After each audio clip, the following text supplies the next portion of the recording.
Olá, Eu sou a Amália Leal. e eu sou o José Victor. E está começando mais um Lá Vamos Nós. No programa de hoje, nós vamos visitar o seu Luiz Bastiani. Ele é morador do bairro Índia, em Canelinha. O seu Luiz, além de escritor, também é um colecionador de objetos históricos. O seu Luiz também é um excelente contador de histórias e vai compartilhar algumas delas com a gente. Então, lá vamos nós!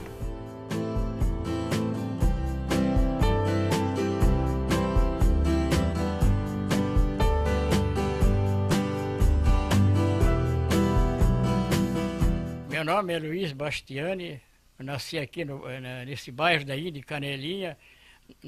A data de nascimento é dia 8 de setembro de 1937. Atualmente trabalho como escritor, eu sou aposentado, né? Antes eu trabalhava com eletrônica, né? Aparelhos eletrônicos, mas depois abandonei a profissão, né?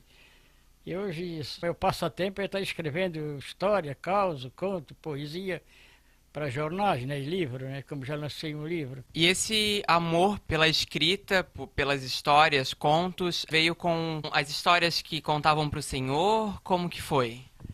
A gente sempre ouvia as pessoas idosas contar história e quando a gente trabalhava também aparecia esse pessoal, principalmente gente que trazia arma de fogo para meu pai consertar, aí contava aquelas histórias de caçador, que nem sempre era verdadeiro, mas contava e a gente achava graça daquilo.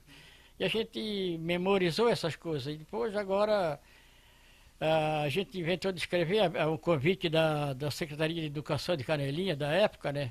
E, inclusive hoje também, né? Então a gente participou do concurso de contos, crônica e poesia de Canelinha, que é do grupo Sol Nascente, né? Foi fundado pelo grupo Sol Nascente. Então, depois de ter escrevido muitas histórias, muitos causos, aí a gente resolveu fazer um livro, né? Então foi onde eu lancei o livro, foi lançado em 2014 em Florianópolis, lá no DEIC. Depois foi feito o segundo lançamento em Canelinha, no auditório da prefeitura. Isso foi em 2016, no ano passado, quer dizer. Então, continuei escrevendo, né, livro, a história para futuramente lançar a segunda edição do meu livro. Que também vai ser no decorrer do ano que vem, né? Que já estaria tudo pronto, mas aí tem que corrigir, passar por uma correção. Acredito que por todo o ano que vem, até o final do ano, ele fique pronto o livro. Aí é a segunda edição do primeiro que o senhor lançou ano passado, é isso? Isso, a sequência do primeiro que foi lançado, né? Aí isso é a segunda edição, né? Talvez venha com outro nome, né? Mas seria a segunda edição desse livro, né? E essa primeira edição, ela vem com só contos ou vem várias coisas misturadas? Contos, história, tudo assim, tudo misturado, poesia, versos, tudo uma mistura, como se diz, né? De histórias. Se diz histórias em prosa e verso, né?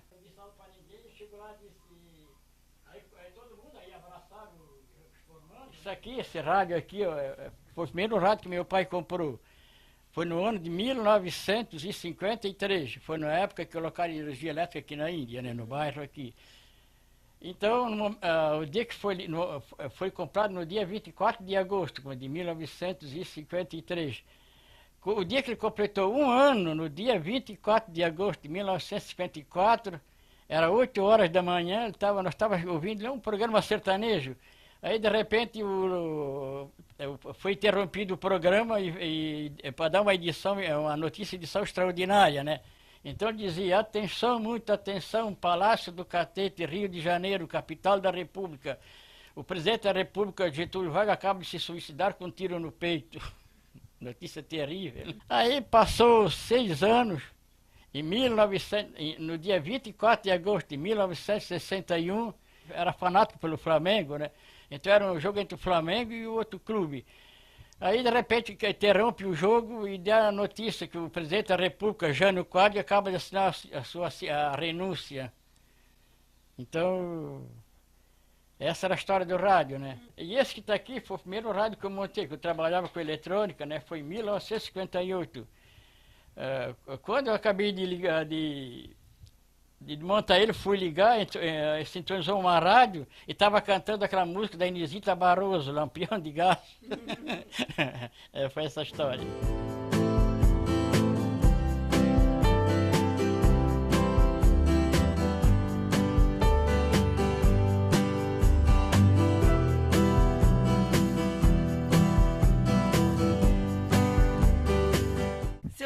antigamente o rádio ele tinha muita importância nas famílias, né? Porque Era bem mais que a televisão hoje, né? O rádio era um professor em casa.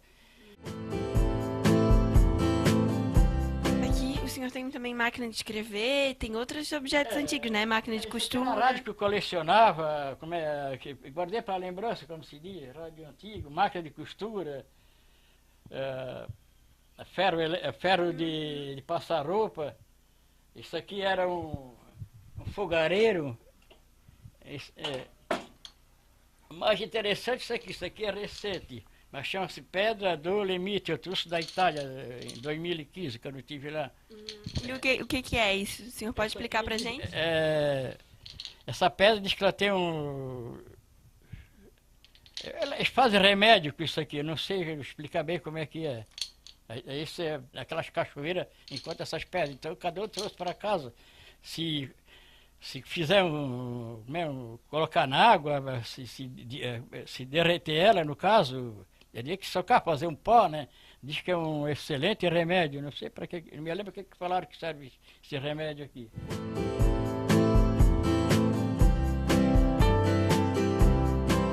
Aqui é um mini museu, É né? um pequeno museu, a máquina de datilografar antiga. Essa aqui ó, é a réplica da fábrica da usina de açúcar São Sebastião, que talvez já viram falar na história, né?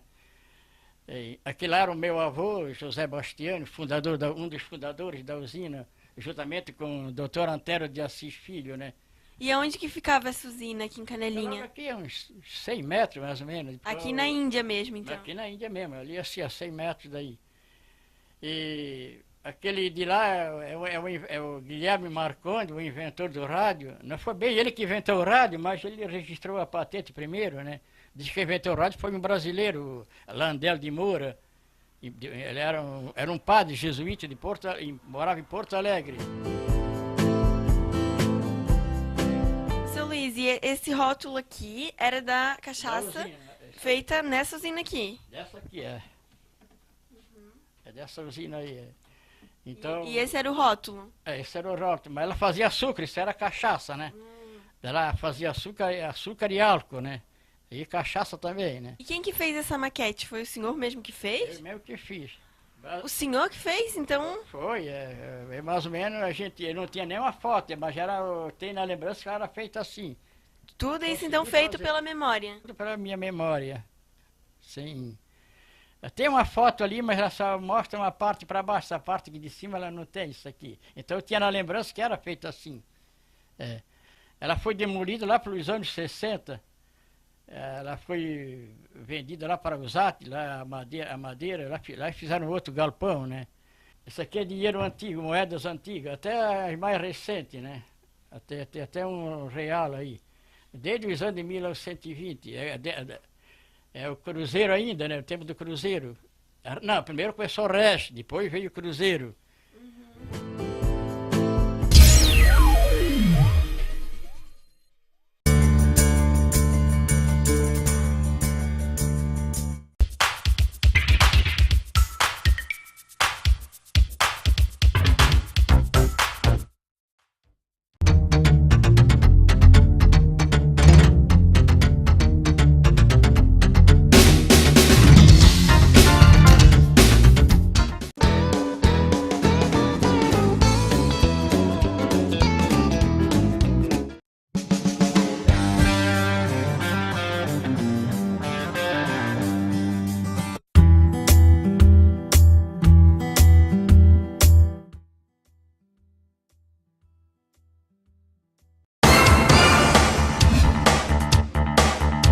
E isso o senhor foi guardando ao longo do tempo? Ou agora recentemente que o senhor resolveu ir atrás disso e coletar? Não, eu sempre colecionei, eu sempre gostei de guardar coisa antiga, né? Sempre, eu tenho tudo aí, tem até cartas antigas que o meu avô recebia da família dele lá na Itália. Já tem mais de 120 anos aí. E mandava resposta e lá esquemavam as cartas, não deixava a carta ir para aqui no Brasil mesmo, né? Porque eles não queriam que os italianos falassem mal aqui do Brasil, porque vieram enganados, né? E vieram iludidos que davam terra, a casa, acabando, não davam lá, só está lá no meio do mato, quiser te vira, né?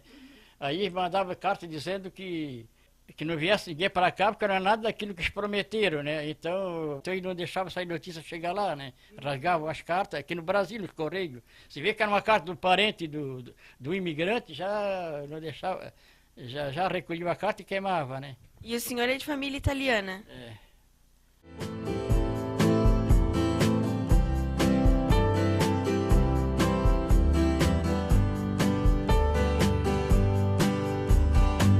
Meu avô, ele veio da Itália, isso aí, veio da província de Trento.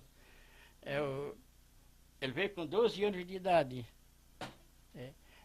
Veio para ficar em Nova Trento ou aqui em Canelinha mesmo? Aí, não, ele, para começar, ele veio no mesmo navio que viajou os pais da Madre Paulina junto com ela. Era um baracão que antigamente era usado pelos escravos negros, né?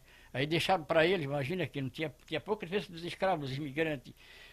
Aí então eles ficaram lá e eles vieram a beira de uma picada até Nova Trento, até Vigro, né? Porque eles deram as terras, eles deram, mas era no meio do mato, tinha que derrubar a mata, né?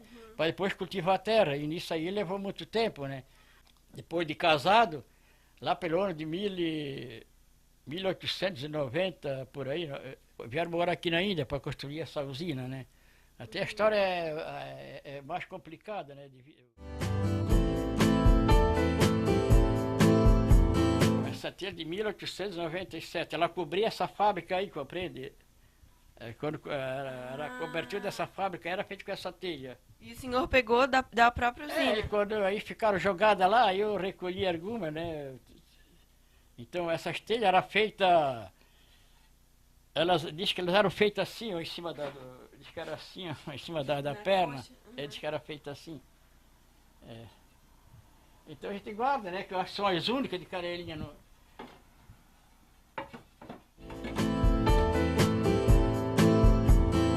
Isso aqui são cartas que os parentes mandavam de lá, ó. É de 1877. Essa carta veio 2 anos depois já estar morando aqui no Brasil, né? Aí eles entraram no Brasil no ano de 1875. Aí 2 anos, aí começaram a escrever, né? Aí essa carta veio dessa época. Aí tá os envelopes, ó.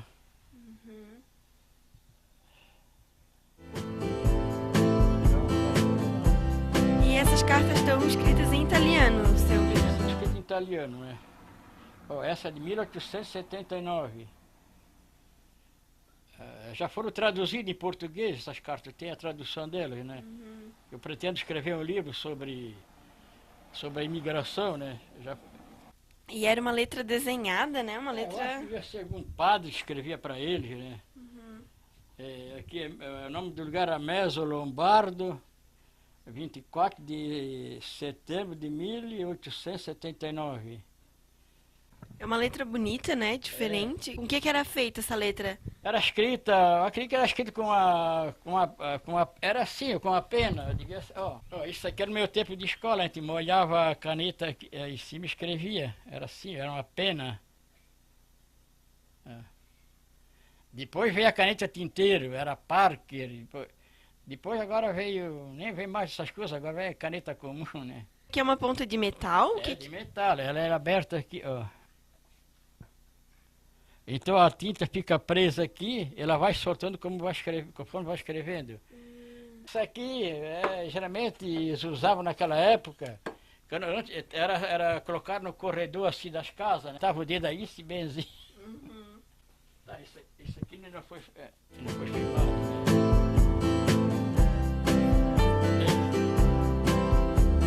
Aqui está o nome das pessoas, dos fornecedores de cana, assim. Era Manuel Zunino, isso é lá da Tranquilo Holande, esse é dos Holande aqui, era o Pedro Lucinda, esse é aí da Ribanceira, Galdino Arve, não sei onde é que... tudo gente que morava aqui, antigo morador, né? Domingo José Furtado, devia ser lá do Papagaio, né? Manuel Simplício. E esse é como se fosse o livro Caixa da Usina. Isso era a entrada e saída, né, de produto.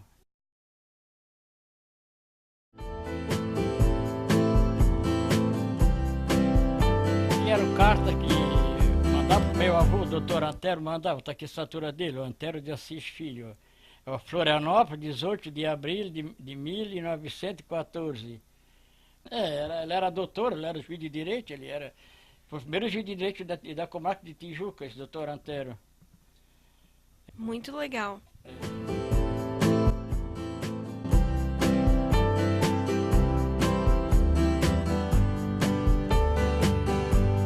Todas essa continuação.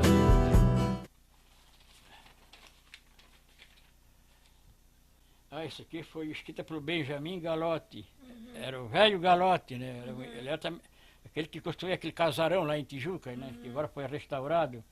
Então isso aqui era daquela época. Foi em 1901. Vê que ele estava vivo ainda. Eu acho que ele faleceu em 1911, parece. Está aqui a assinatura dele, ó. Tijuca, 27 de junho de 1903. Será que isso era... Eles tinham uma venda, né? Uns secos e molhados. Será que isso era da... Não, o Galotti tinha navio só. Não era ele dono que... de navio, não. Quem é que tinha... Quem tinha comércio era o Bayer, né? Bom, alguns dele, o velho Bayer, como dizia o João Bayer, também tinha dono de navio. Em frente à casa deles, que era o...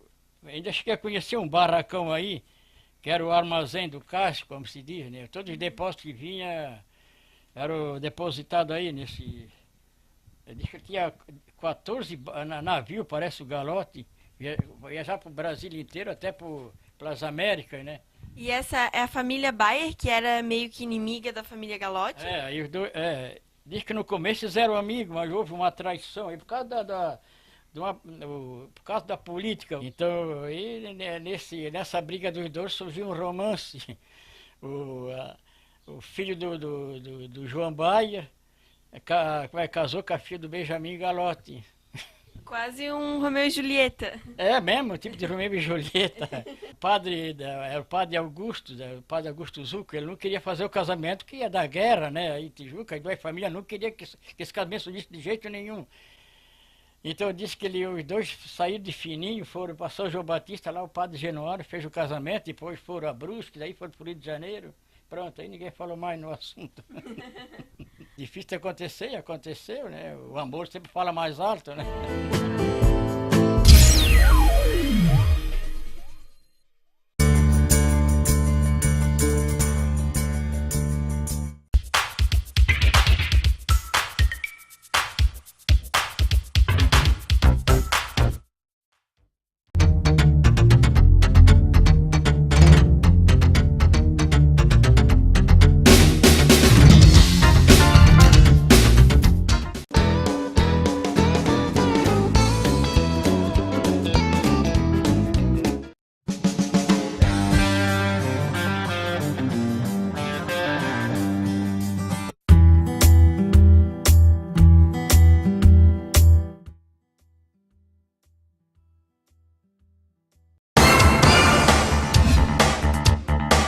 Engrenagem é feita de madeira, né?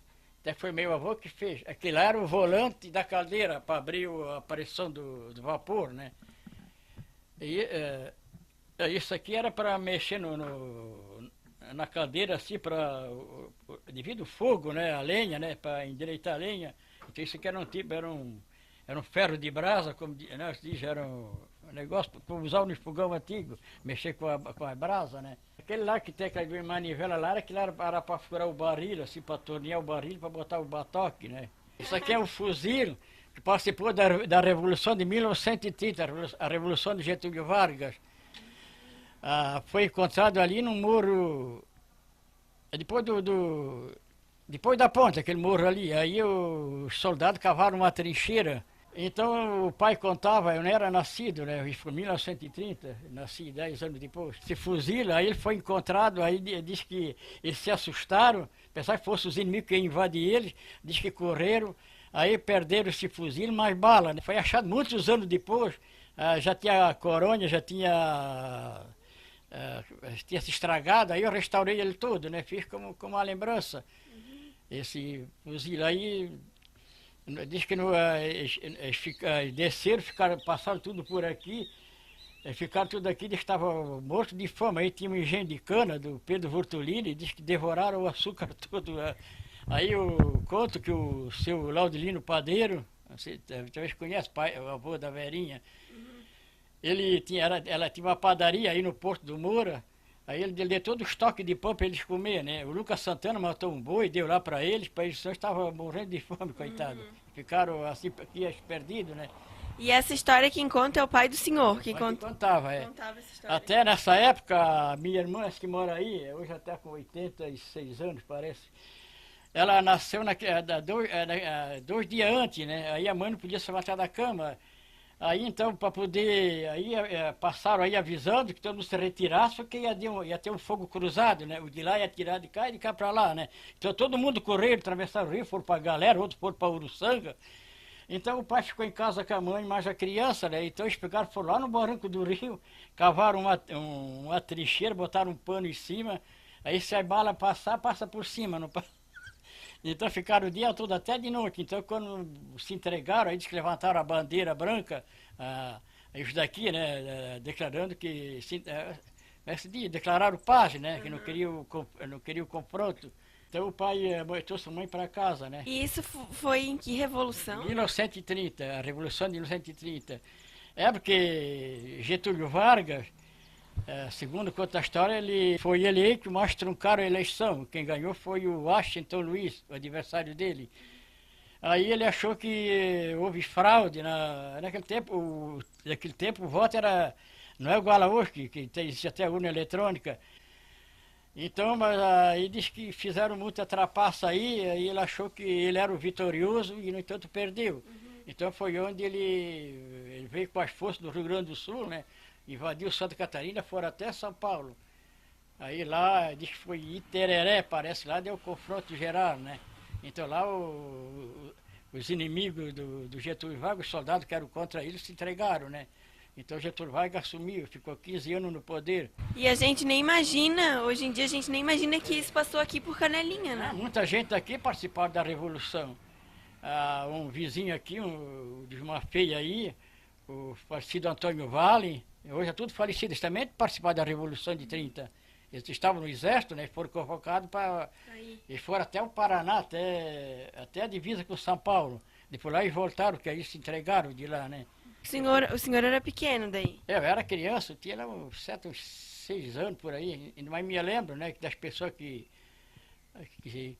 partiram para a guerra. E tinha... O Ademar Santana, por exemplo, me lembro dele. Tinha pessoas aqui de Canelinha que foram para... Foi uns 5 ou 6, parece, de Canelinha, mas já morreram todos.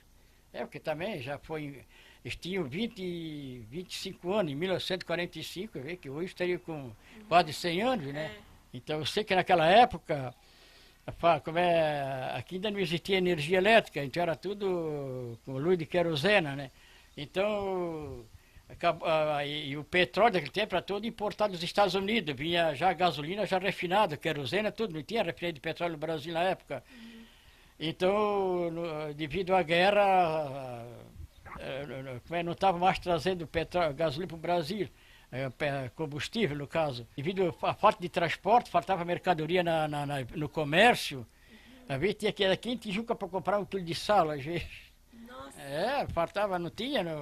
Era pouquíssimos caminhões que transportavam naquele tempo, né? Que faziam o transporte. Então tinha que esperar uma coisa, tinha que comprar um estoque grande para se abastecer, porque senão, se comprar de quilo em quilo como se faz hoje em dia, não dava, né? Era tudo assim, foi terrível, pedi a Deus que não venha mais guerra, né? Porque é verdade. E se vir, pode se vir vai ser pior ainda, né? E pode vir a qualquer momento, ninguém sabe, né?